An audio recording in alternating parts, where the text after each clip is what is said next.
지난주에는 우리가 에녹과 동행에 대해서 공부를 했습니다. 근데 오늘은 조금 더 전으로 돌아가서 지난번에 우리가 창세기 1장 창조 역사를 보면서 이사야서 46장 9절 10절 말씀처럼 종말을 처음부터 고했다라고 말씀하신 것처럼 앞으로 있을 구속사의 전개를 보여주신 그런 내용이라고도 볼 수 있다고 설명을 했습니다. 그래서 오늘은 빛과 어둠이 나뉘는 족보에 대해서 생각을 해보도록 하겠습니다. 빛과 어둠의 족보 짧게 해서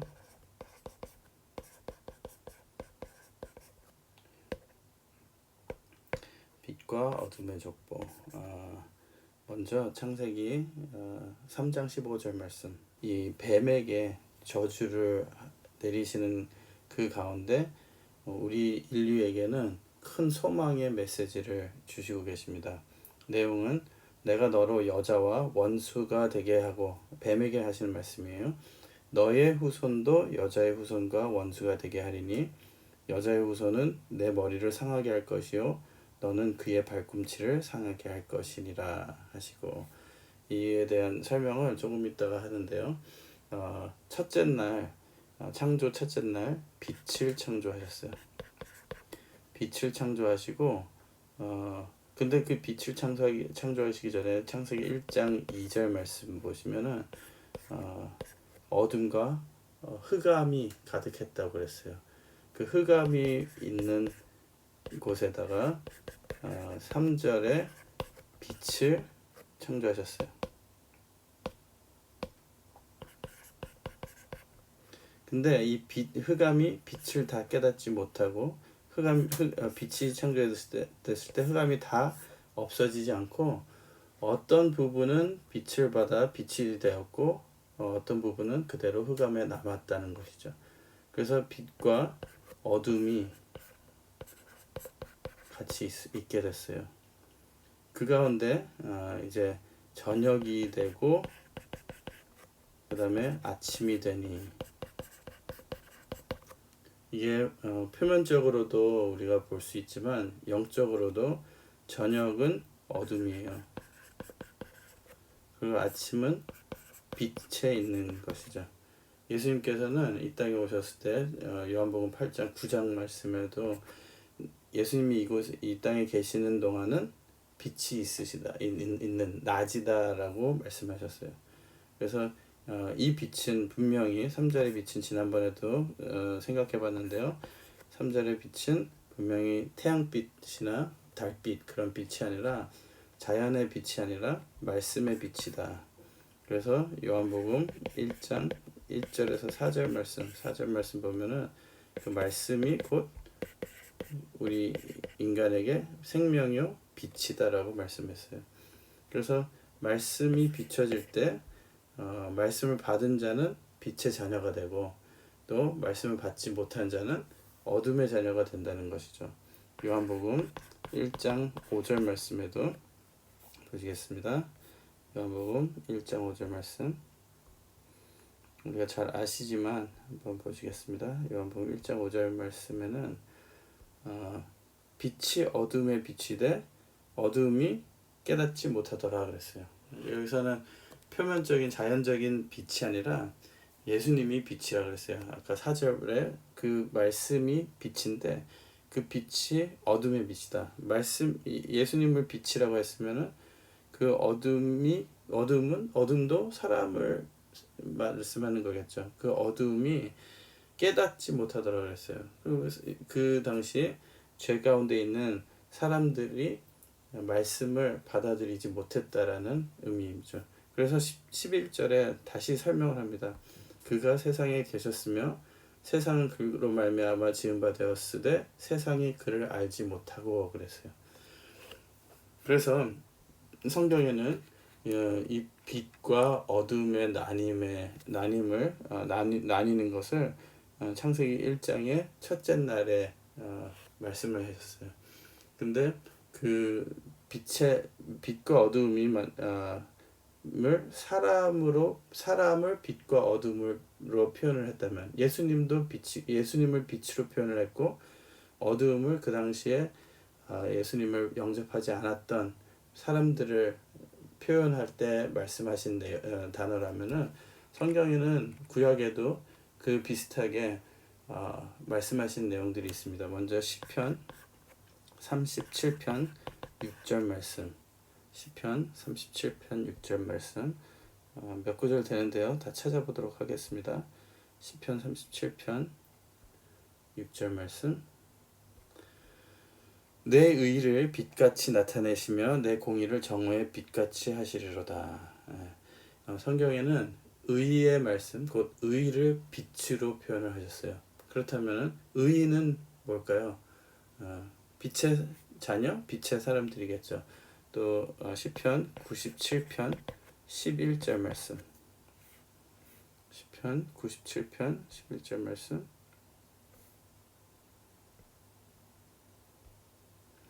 의인을 위하여 빛을 뿌리고 마음이 정직한 자를 위하여 기쁨을 뿌렸도다. 의인이여 너희는 여호와로 인하여 기뻐하며 그 거룩한 기념에 감사할지어다.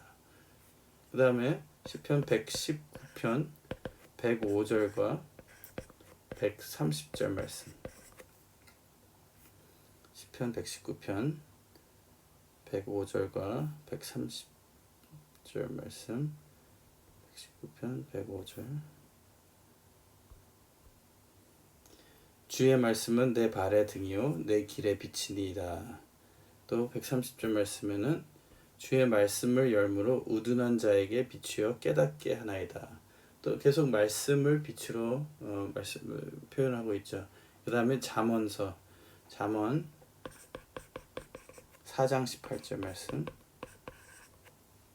잠언 4장 18절.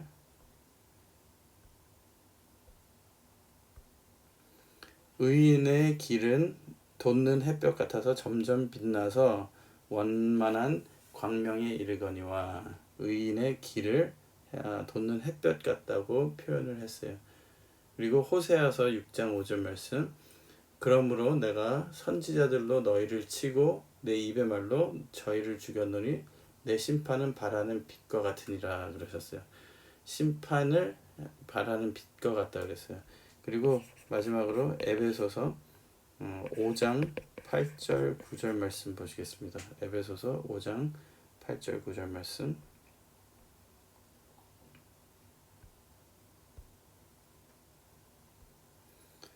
이 말씀에는 너희가 전에는 어두움이더니 이제는 주 안에서 빛이라. 빛의 자녀들처럼 행하라. 빛의 열매는 모든 착함과 의로움과 진실함에 있느니라. 그래서 우리 보고 빛의 자녀라 그랬어요. 그리고 전에는 어두움이더니 그러나 지금은 빛의 자녀이기 때문에 빛의 자녀들처럼 행하라고 그랬어요. 그래서 이 아담도 빛 가운데 있었던 사람이죠. 그런데 아담이 선악과 하나님의 빛이신 하나님의 말씀을 저버림으로 불순종함으로 그 속에 어둠이 들어온 거예요. 근데 선과 악이 공존하는 빛도 있지만 어둠도 있는 그런 인류 모두가 빛과 어둠이 섞여버리는. 그래서 하나님에게는 어둠도 빛이고 동일하다고 시편 말씀에 말씀하고 있죠. 그렇지만 사람은 그 어둠을 감당할 수 있는 힘이 없어요. 그래서 이 인류 역사에 또 그것을 구속사라고 하죠. 하나님이 구원하시려고 개입하신 인류 역사의 스토리를 구속사라고 하는데 그 구속사에 빛과 어둠의 흐름이 있어요. 그것을 다 사람의 인류의 역사와 그 타임라인에 우리가 적용해서 볼 수가 있는데요. 어둠이 되고 빛이 되는 둘째 날이 지나간다는 것은 또 어둠이 다시 찾아왔다는 거예요. 이 족보나 구속사 역사를 보면요, 어두운 시대들이 있어요. 생각해 보시면은 아담이 죄를 지었을 때, 또 노아 때 어두움 시대, 사사 시대, 열왕기 시대, 그렇게 어둠이 지배를 하던 시대가 있잖아요. 그럴 때마다 다시 빛의 역사가 있어야 돼요. 그것이 구원의 역사죠. 그래서 어둠이 왔다가 다시 빛이 있으려면요, 뭐가 있어야 되겠어요? 말씀이 주어져야 돼요. 그 말씀이 주어지는 통로가 그 시대에 하나님께서 택하신 사람이고, 그 사람을 통해서 주어진 그 말씀이 모든 인류에게 다시 새로운 소망이 되면서 그 어둠을 물리쳐주는 그런 말씀, 그것을 언약의 말씀이라고 하는 것입니다. 그래서 시대마다 노아 때 다시 어둠이 가득한 그 시대를 하나님께서 심판을 하시고 다시 새롭게 빛을 주시사 새로운 시대를 연 것이 새 날이 된 것이죠. 애굽 시대에 어두웠죠. 그것을 하나님께서 다시 새롭게 하시면서 언약을 주시면서 새 시대를 여신 것이 또 새 날이 된 거죠. 그런 것처럼 오늘은 빛과 어둠이 나뉘는, 어둠 속에 빛이 창조되는데 빛과 어둠이 나뉘었어요. 그것이 아담이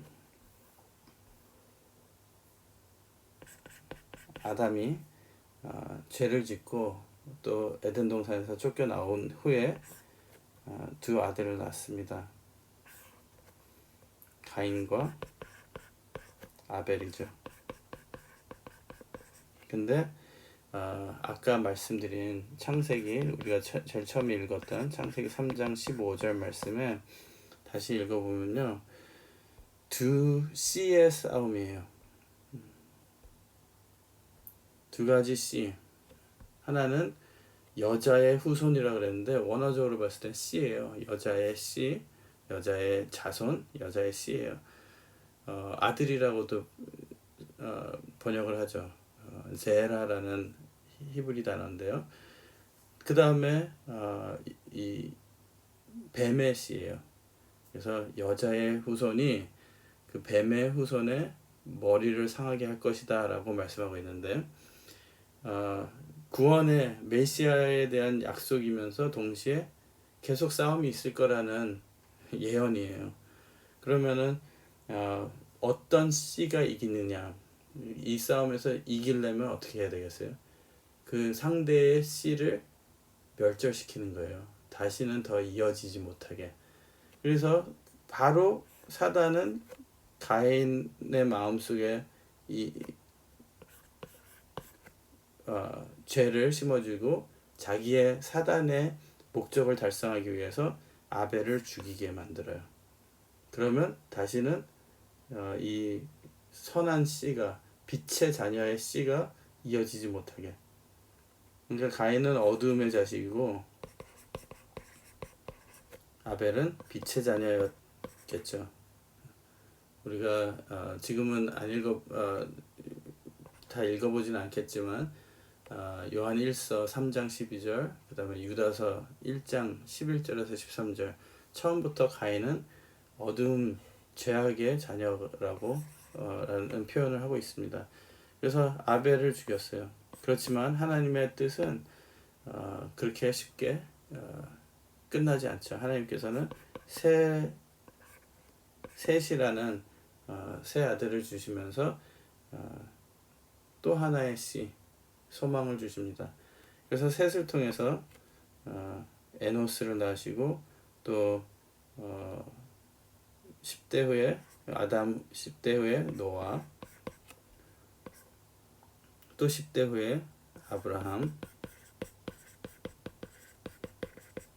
근데 이 계보를 보면요, 하나님께서 이 양쪽 다 마찬가지예요. 이어나가시는 그 연결고리가 보이는 장자가 아니라 언약의 장자예요. 언약, 믿음을 전수받는 사람이 이어지는 거예요. 그래서 아브라함은 이스마엘과 이삭이 있었지만 둘째 아들 이삭을 통해서 이 계보가 빛의 계보가 이어져 가는 것이죠. 또 이삭도 마찬가지로 에서와 야곱이 있었으나 야곱을 통해서, 그리고 쭉 그렇게 해서 이어져 가다가 결국에는 예수님, 그리고 그 끝에 우리가 있는가. 그러나 오늘은 여기서 가인 족보에 대해서 좀 더 생각을 해보도록 하겠습니다.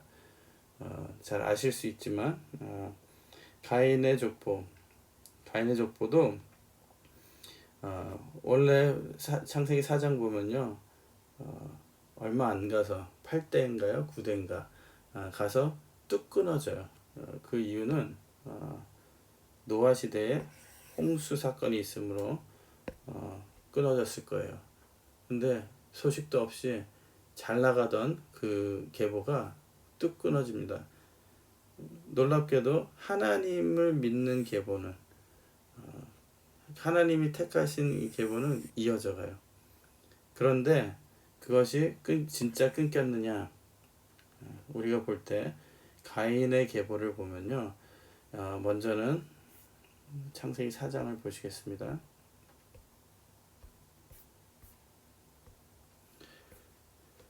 창세기 4장 16절 보시면은 가인이 여호와의 앞을 떠나 나가 에덴 동편 놋 땅에 거하였더니 아내와 동침하니 그가 잉태하여 에녹을 낳은지라. 다른 에녹이죠. 우리가 지난주에 얘기했던 에녹이 아니라 에녹이 이라서 낳았고, 그러니까 가인, 에녹, 이랏, 무흐야엘, 그 다음에 무드사엘, 그 다음에 라멕, 그 다음에 라멕까지, 아담부터는 라멕이 7대 손이에요. 에녹이, 이쪽에는 에녹이, 우리가 변화한 에녹이 7대 손이었죠. 여기서는 라멕이 7대 손이에요. 그러니까 7대 손 이쪽은 하나님 잘 믿어서 변화받는 걸로 유명하고, 저쪽 7대 손은 라멕인데 이 사람도 유명했어요. 다른 면에서 유명했겠죠. 두 아내를 취하였으니 하나는 아다요, 하나의 이름은 실라며, 그 다음에 아들이 셋이 있었어요. 야발, 유발, 두발가인, 딸 하나가 있었죠. 나아마라는 딸이 있었고요. 그 다음에 이 라멕은 이 두 와이프들에게 자랑을 해요. 창상으로 인하여 내가 사람을 죽였고 나의 상함을 인하여 소년을 죽였도다. 너무나도 악한 그 시대의 모습을, 그리고 그 시대를 대표하는 그런 사람의 모습을, 사람을 죽이고도 부정하게, 정당하지 않게 죽여놓고도 자랑을 하는 그런 시대였다는 것을 볼 수가 있습니다. 그렇게 얘기하면서도 자신 있게 얘기할 수 있을 정도로 뭔가가 자신 있는 사람이었어요. 그래놓고 라멕은 7배라면은 가인을 위하여는 벌이 7배일진데 라멕을 위하여는 자기 자신이 얘기하는 거예요. 77배에 이르로다. 그러고선 끊어져요. 근데 보세요. 26절 말씀에 이제 25절부터는 다시 이 셋의 계보인데요. 26절에 셋도 아들을 낳고 그 이름을 에노스라 하였으며 그때의 사람들이 비로소 여호와의 이름을 불렀더라. 그러니까 창세기 5장 족보의 이 인물들은, 그리고 이 가족들은, 이 계열은 예배 드리는 걸로 알려진 사람들이에요. 에노스 때 비로소 여호와의 이름을 불렀더라. 그 표현은 하나님을 공적인 예배, 하나님께 주기적으로 예배 드리는 삶을 살았더라라는 의미예요. 그런데 라멕 쪽, 이 가인 쪽 식구들은 어떤 사람들이었나? 라멕의 아들들에 대해서 잠시 살펴보겠습니다. 야발을 낳았어요. 야발, 유발, 두발가 있는데 여기 20절 말씀 보면요, 야발을 낳았으니 그는 장막에 거하여 육축 치는 자의 조상이 되었고, 여기서 조상이 되었다라는 표현이 아버지가 되었다라는 의미를 가지고 있어요. 그래 영어로는 그렇게 became the father of라고 그래요. 그런 그 표현은 어떤 직종이나 어떤 분야의 최고다 아니면은 창시자다 그런 의미를 가지고 있습니다. 그리고 육축 치는 거는 그 당시에 경제예요. 그 비즈니스. 그러니까 가장 부자였다는 말이에요. 그래서 가인이 세 아들이 있었는데 야발 돈이에요 돈. 이걸로 알려진 거죠. 그다음 유발은 뭐였어요? 21절 그는 수금과 퉁소를 잡는 모든 자의 아버지가 되었다는 거예요. 그러니까 유흥 또는 엔터테인먼트 쉽게 얘기해서 이 시대에 헐리우드 아니면 케이팝 물론 그렇게 하는 게 안 좋은 건 아니지만 하나님의 뜻을 위해서 하나님께서 주신 달란트로 하나님의 영광을 위해서 사용하는 거는 좋죠. 그렇지만 이들은 아까 람에게 그 사상 자기만을 위해서 가인도 자기만을 위해서 하나님을 떠나간 사람이고 자기만을 위해서 사는 사람들이에요. 자기의 영광을 위해서 남이 죽어도 내가 속 시원하면 되는 내가 편하면 되는 그런 시대에 유발은 인기예요. 그래서 인기 또는 유흥 그런 등등. 그리고 두발가인이 있었어요. 두발가인은 어떤 사람이었나? 두발가인은 동철로 가장 날카로운 기계를 만드는 자예요. 그래서 동철로 뭘 만들었겠어요? 이 시대를 보면 테크놀로지 또는 무기, 국방력 이 세 가지를 보면요, 이 세상이 추구하는 것들이에요. 우리가 자녀들을 키울 때나 우리 자신도 공부할 때 이 셋 중에 하나는 되기를 원하면서 키우고 또는 공부를 합니다. 학교에서 전공을 할 때도 그렇고 과외를 시킬 때도 이 셋 중에 하나예요. 음악, 예체능 아니면은 돈 벌기 위한 아니면은 강력한 힘을 얻기 위한 그 세 가지 중에 하나죠. 나라도 이 세 가지 중에 하나가 있으면 아니면 세 가지가 다 있으면 부강한 나라가 되는 거예요. 돈 있으면은 스타도 살 수 있고 인기도 살 수 있고 또 무기도 살 수 있어요. 어떻게 보면은 무기가 있고 국방이 강하면은 돈도 벌 수 있고 등등 셋 중에 하나만 있어도 땡큐죠. 그리고 믿는 자들이나 안 믿는 자들이나 이걸 원하는 거예요. 우리가 이 시대에 이걸 하나님의 주시는 은혜와 축복으로 받으시길 바랍니다. 그래서 하나님의 뜻을 위해서 사용하시길 바랍니다. 그러나 이들은 그게 아니었어요. 근데 이 셋의 계열은 아까 에노스 시대 때부터 뭐 했어요? 예배만 보세요. 특징이 여기 어느 동네 살고 싶으세요? 이 동네 사는 게 더 편하고 더 호화스럽고 더 재밌지 않을까요? 여기 이 동네 살면 맨날 밤낮 일주일 내내 예배만 드리는 거예요. 그러니까 어떤 것이 지금 우리가 교회를 다니고 신앙생활을 하면서도 몸은 여기 와 있는 거예요. 여기 마음은 여기 와 있어요. 몸은 여기 와 있을지도 몰라도 마음은 여기 와 있다는 거예요. 그러나 그것도 다 허탈하게 끊어졌어요. 그렇지만 그 끊어졌다고 또 포기를 하지 않습니다. 계속 이어져요.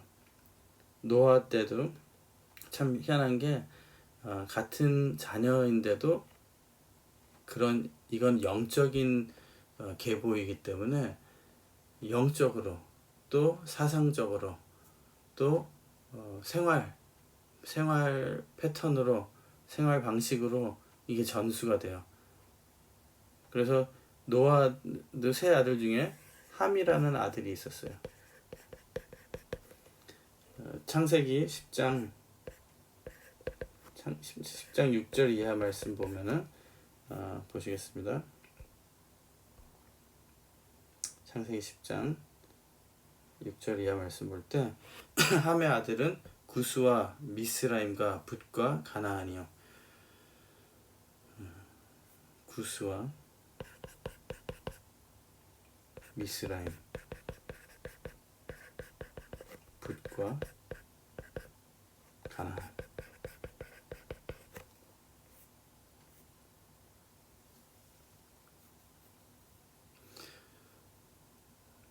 여기서 보면은 8절에 구스가 또 니므롯으로 나왔으니 그랬어요. 그리고 13절에 미스라임은 루딤과 아나밈과 르하빔과 나두빔과, 가나안은 장자 시돈과 헷을 낳고 여부스 족속과 아모리 족속과 기르가스 족속과 히위 족속과 알가 족속과 신 족속과 아르와 족속과, 우리가 가나안 족속이라고 잘 알죠. 이스라엘 백성이 가나안, 애굽에서 가나안 갈 때 그 족속들이에요. 그렇게 그런 자녀들인데 보세요. 먼저 구스는 니므롯을 낳았다 그랬어요. 그가 여호와 앞에 특이한 사냥꾼이 되었으므로 9절이에요. 속담에 이르기는 아문은 여호와 앞에 니므롯 같은 특이한 사냥꾼이로다 하더라. 그 당시에 이 언어를 볼 때 번역이 제대로 하면은 여호와 앞에가 아니라 여호와를 대적하는 against라는 단어가 더 적합해요. 그러니까 여호와를 대적하는 그런 사냥꾼이었다. 사냥꾼은 그 당시에 야생 동물들, 커다란 동물들이 있었대요. 근데 사람들을 보호해주는 사냥꾼, 그것을 물리쳐주는 사냥꾼. 그러니까 사람들 보기에는 이 사람이 영웅이었던 것이죠. 이 사람이 좋은 사람이었죠. 그런데 하나님과는 따르는 사람이 아니라 하나님을 대적하는 사람. 어떻게 알 수 있냐면요. 10절에 그의 나라는 신할 땅의 바벨과 에렉과 악갓과 갈레에서 시작되었습니다. 이 사람도 엄청나게 희한하게 이 안 좋은 계열의 사람들이 더 성공하는 것 같아요. 이 처음에 하나님한테서 멀리 하나님 등지고 갔던 가인도 에녹이라는 성을 지었죠. 성이라는 것은 그 당시엔 나라예요. 나라를 지은 거예요. 그리고 자기 아들의 이름을 따라서 나라의 이름, 성의 이름을 지었고, 또 이 구스의 아들 니므롯도 성이 몇 개예요. 근데 그 중에 하나가 우리가 잘 아는 이름이죠. 신할 땅의 바벨이 그 시초였다는 거예요. 그러면 바벨이라는 사상은 뭐냐면요.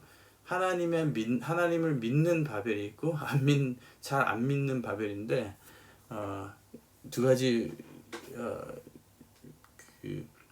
신학자들이 설명하는 두 가지 견해가 있는데요. 첫째는 하나님께 예배드리려고 하는 바벨 탑을 지었는데 그 지구라트라는 모습으로 지었다고 그러잖아요. 이게 케이크 같은 이런 게 지구라시예요. 그래서 여기서 이제 계속 돌아가면서 올라가면서 짓는 건데, 여기 하나님이 계시다고 믿고 맨 꼭대기는 신당이었대요. 그래서 하나님을 섬기되 자기의 힘으로 섬기는 자들을 상징하는 거예요. 내 힘으로 거기까지 하나님 계시는 데까지 올라가서 하나님을 공경하겠다. 내 힘으로 하나님의 뜻을 이루어 드리려고 하는, 내 힘으로 예배드리고 내 힘으로 하려는 또 한 가지 견해는 그들은 죄를 짓고 자기 마음대로 자기 뜻대로 살고 싶어하는 사람들이었는데 홍수가 있었잖아요. 그 홍수 때 그 심판을 알기 때문에 또 심판을 받을까봐 내 죄악된 삶에서 돌이키기는 싫고 심판도 받길 싫으니까 그럼 심판을 면할 방법을 찾자. 이 시대의 사람들의 마인드일 수도 있어요. 어떻게 하면은 이 첨단 기술로 하나님께서 저주하실 때 그들의 생각은 저주겠죠. 심판하실 때 피할 수 있을까? 면할 수 있을까? 그래서 지은 게 이거예요. 근데 하나님께서 물로 다시 심판하지 않는다고 하셨는데 그걸 모르겠죠. 홍수가 다시 나도 자기네들은 살 수 있는 방법을 찾는다는 그런 말입니다.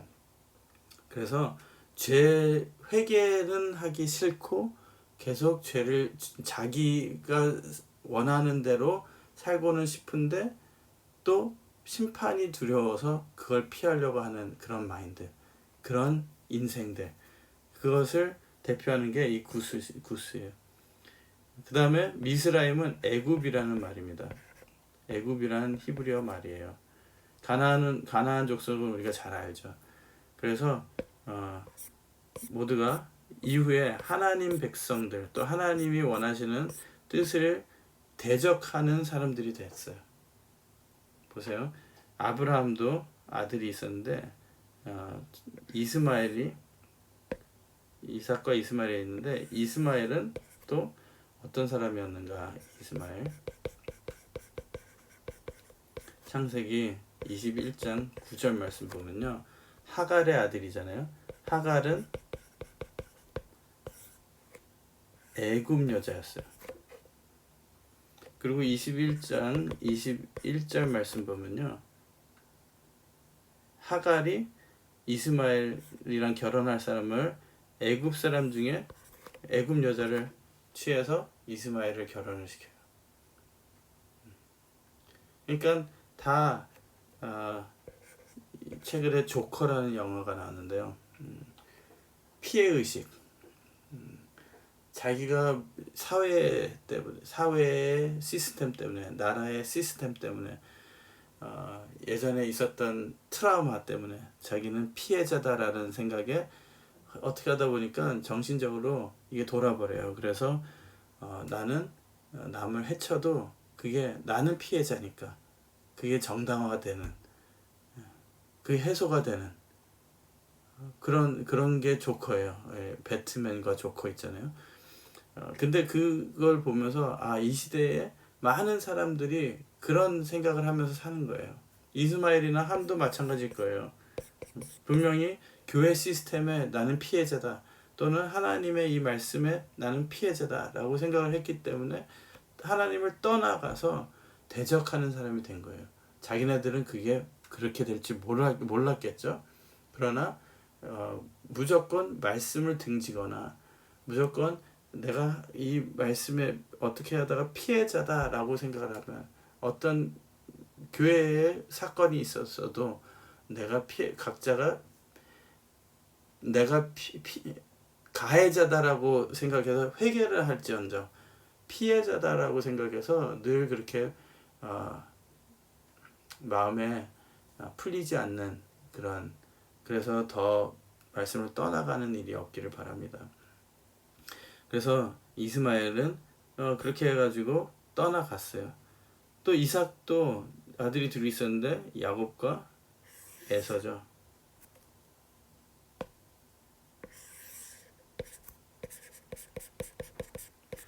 이거는 창세기 36장 1절 2절 말씀 보시겠습니다. 창세기 36장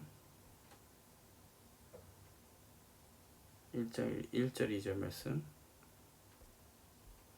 에서 곧 에돔의 대략이 이러하니라. 에서는 에돔의 조상이에요. 에돔 족속의 조상이고, 에서가 가나안 여인 중 헷 족속 중 엘론의 딸 아다와 히위 족속 중 시브온의 딸 아나의 소생 오홀리바마를 자기 아내로 취하고, 그러니까 가나안 족속의 여자를 취해서 자기 와이프로 만든 거예요. 결혼한 거예요. 3절에 또 이스마엘의 딸 느바요. 그러니까 에서를 통해서 그러니까 결혼을 잘해야 돼요. 에서를 통해서 이스마엘 식구와 가나안 곧 함의 식구 이 세 가정이 하나가 됐어요. 가나안 딸 2명에다가 이스마엘 딸 하나.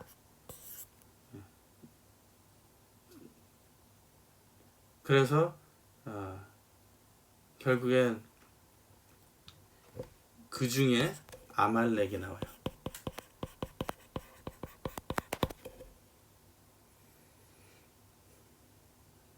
그 다음에 아말렉 중에 왕족이 아각이었어요. 아각. 기억나세요? 사울 왕에게 하나님께서 아말렉 족속을 다 진멸하라 그랬죠. 근데 인간적인 생각으로 어떻게 그런 아기들, 어떻게 그런 죄 없는 짐승들을 죽이냐. 그래서 핑계를 대고 하나님께 예배드릴 것이다. 뭐 여러 가지 핑계를 대고 순종을 안 해요. 그것 때문에 하나님의 영이 사울에서 떠나갔다고 사무엘상 15장에 말씀하고 있는데 그 중에 죽이지 않은 것이 아말렉의 왕족인 아각을 살려놔요. 이것 때문에 하나님 믿기 싫다는 사람도 있어요. 하나님은 너무 비인간적이다. 또 너무했다. 뭐 잔인하다. 왜 다 죽이라 그러냐. 근데 하나님의 뜻은 우리가 진짜 앞을 내다보지 못하면 미래를 아시는 분의 말씀을 순종을 해야 돼요. 장님이 소경이 못 볼 때 보는 사람의 말을 들어야 되듯이 앞으로 걸어가는데 앞에 장애물이 있으면은 보는 사람이 알려주면은 믿고 피해야죠. 근데 하나님께서 그렇게 말씀하실 때 그냥 그 당시 인간적으로 생각해서 순종을 못했던 거예요. 이 아각이 누가 돼요? 이후에 에스더에 보면요. 에스더 3장인가요? 아각의 자손이 나오는데 그 이름은 하만이에요. 하만. 보세요. 애굽에서 나온 바로, 가나안 족속들, 여기서 하만, 또 에서에게서 나온 에돔 족속에서 또 발생된 이두메인들이 있었어요. 이들이 예수님 시대에 예수님 오시기 몇백 년 전이겠죠. 이스라엘 백성들이 유대인들이 억지로 이 이두메 땅을 점령을 해서 이 사람들을 유대교로 시키는 일이 있어요. 억지로. 갈릴리 사람도 마찬가지예요. 이후에 갈릴리 사람들도 개종시키는데 갈릴리 사람들은 좀 더 쉽게 자기네들이 원해서 개종이 되는 사람들이 있었어요. 이두메 사람들은 조금 반대하는 사람들도 많았어요. 어쨌든 그 중에서 나온 사람이 헤롯이에요. 헤롯. 그러니까 자기네들이 점령한 사람한테 점령당한 거죠. 결국에는. 공통점이 뭘까요? 바로 하만, 헤롯 다 씨를 멸절시키려고 했던 사람들이에요. 모세가 태어났을 때 바로는 남자아이들을 다 죽이라 그랬죠. 또 하만도 이스라엘 백성들의 씨를 말려버리려고 그랬어요. 헤롯도 예수님이 태어나셨다는 얘기 듣고 그 남자아이들을 다 죽이라 그랬어요. 그러니까 사단의 이 역사는 하나님의 원하시는 그 씨, 결국에는 메시아를 탄생시킬 믿음의 이 족보를 빛과 어두움의 전쟁이에요. 씨의 전쟁이고. 그래서 세상이 어두워질 것이냐, 세상이 밝아질 것이냐. 그러나 결국에는 예수님이 빛으로 오셔서 십자가를 통해서 세상을 밝히셨습니다. 그렇다면 오늘날 내 마음속에는 무엇이 점령을 하고 있는가? 무엇이 더 강한가? 그리고 이 시대, 우리가 사는 이 시대는 어떻게 될 것인가. 마태복음 13장 24절 이하 말씀 보시면요, 예수께서 그들 앞에 또 비유를 베풀어 가라사대 천국은 좋은 씨를 제밭에 뿌린 사람과 같으니 사람들이 잘 때에 그 원수가 와서 곡식 가운데 가라지를 더 뿌리고 갔더니 싹이 나고 결실할 때에 가라지도 보이거늘 집 주인의 종들이 와서 말하되 주여 밭에 좋은 씨를 심지 아니하였나. 하나님께서는 좋은 씨를 창조하셨어요. 그렇죠? 그런데 어떻게 하다 보니까 나쁜 씨도 같이 자라고 있다라는 거예요. 분명히 아담 좋은 씨를 창조했는데 그의 아들들 보면요, 또 아브라함도 그의 아들들 보면은 좋은 게 있고 안 좋은 게 있어요. 왜냐면은 원수가 우리 모를 때, 어두울 때, 어두움이 찾아왔을 때, 그러니까 우리의 삶에도 어두울 때가 있잖아요. 그 어두울 때 밤에 안 좋은 씨를 뿌린다는 거예요. 근데 그걸 뽑아버릴까요? 그랬더니 아니다. 잘못하면은 29절에 가만두어라. 가라지를 뽑다가 곡식까지 뽑을까 염려하노라. 그럼 언제? 30절에 둘 다 추수 때까지, 마지막 종말 심판 때까지죠. 심판 때까지, 추수 때까지 자라게 두어라. 추수 때에 내가 추수꾼들에게 말하기를 가라지는 먼저 거두어 불사르게. 그러니까 우리가 이 세상이 끝날 때까지는 같이 가야 된다는 거예요. 같이 이 두 길이 같이 가는데 중요한 것은 각자 나는 어느 선에 있느냐 하는 거예요. 어느 족속이고 어느 자녀인가. 우리는 교회 나오기 때문에 당연히 나는 여기에 있다고 생각을 할 수 있어요. 그렇지만 과연 그런가? 내가 원하는 것은 여기 있는 거 아니에요? 내가 원하는 것은 여기 있는 거 아닌가요? 그래서 사단은 쉬지 않고 우리의 믿음의 씨를 진멸시키려고 노력을 하고 있습니다. 그럼 우리는 어둠이 되고, 언제까지 어둠이 되고 다시 하나님의 은혜로 빛을 찾는 그런 반복되는 역사가 언제까지 반복될 것인가. 창세기 1장에 제7째 날에 하나님께서 그 창조의 역사를 마치셨을 때는 제7일에는 어둠이 다시, 저녁이 다시 됐다는 말이 없어요.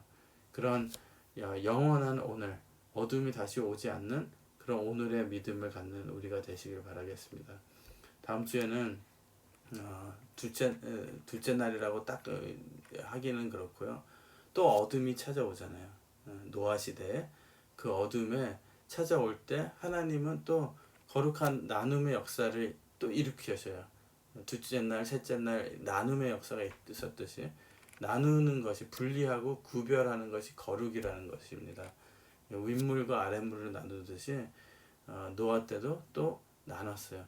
그런데 참 희한하게도 그 시대마다 하나님께서 찾으시는 것은 그 말씀을 받아서 증거하고 또 그대로 살만한 빛을 유지할 수 있는 의인을 찾고 계신다는 것입니다.